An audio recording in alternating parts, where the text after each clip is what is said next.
Hello everybody, 2016 Jeep Grand Cherokee 3.6 liter. I'm going to show you how to replace the dreadful oil cooler leak. In this situation, the oil will leak out of here, go into the valley underneath the manifold, exit at the back of the engine, above the transmission, and spread left and right of the transmission. So we're going to get to it. First thing we need to do is take this intake out of the way. You're going to need to move these clips, open this hose. Go back here, disconnect the air sensor, throttle body, open this clamp, pull it out. Right here, disconnect the sensor, and you'll be able to lift this out of the way. Next, we're going to disconnect the solenoid, remove this hose out of the way, because we are removing this entire manifold. And disconnect it with 8mm. You can use those, or you can use the star head if you have that one. I'm only using 8mm, so that's what I'll be working with. Next, we're going to disconnect the map sensor right here, because the manifold's going to be out. Back of the manifold, there's another hose that needs to be disconnected. Right, there's one more down here. Going to disconnect those hoses and then remove. Once you get all the bolts removed, you should be able to simply lift this guy out of the way.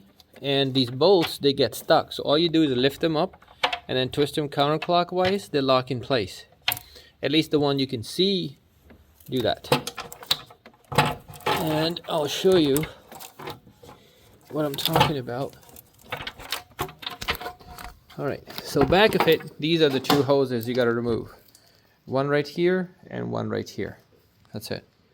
Since we removed the secondary, now we need to go primary manifold. This guy is also connected with 8mm bolts here and here, like that. And then rest of the bolts are right here, right there, and then two back there.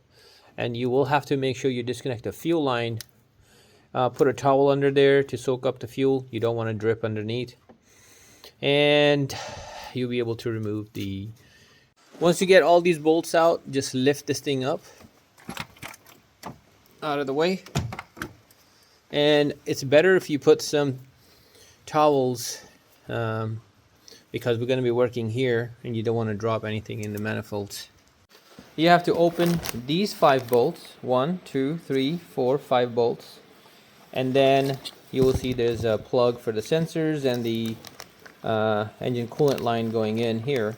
You're going to disconnect those. So here's the cooler, here are the plugs and the line, and 2 bolts, 1, 2, 3, 4, and 5. So you disconnect those, the cooler should lift out of its place like that.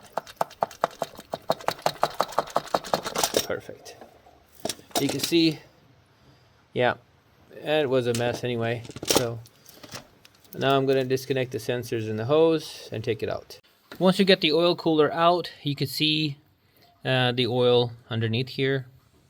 And this is the oil that runs through the valley, goes over to the transmission, and spills all over there. So when you see that, 90%, 95% of the time, your oil cooler is gone. The bottom seals that seal up here for the oil. So the new cooler comes with new seals, new intake manifold gaskets. So you got to replace all that. Right now, I'm just going to clean this up and put a new cooler in. Here we go. I just put in the new oil cooler. This is all aluminum one, and you can see all the way up here, body is aluminum. The hose is connected. I replaced the clamp. The old clamp was loose. Plugged the new sensors. The old one right here, the body is plastic. After you have done this, let's get your towels removed. Nice and easy. At this point, remove your old gaskets and put in the new one for the primary manifold. And then for the secondary, I got new gaskets as well. So recommended to replace them. At this point, I just put a new gaskets on, connect the fuel line, connect your injectors, secure the harnesses into the spot, and that's all you need to do right now. After this, put in your top plenum and connect all the stuff that we removed, and this will finish the install for the oil cooler. My battery is running out, so I'm not going to be able to complete my video today, but I think you guys will understand when you remove it. This is how you put it back. Thanks so much for watching, everybody. See you in the next video. Please like and subscribe. Until the next time, take care. Bye.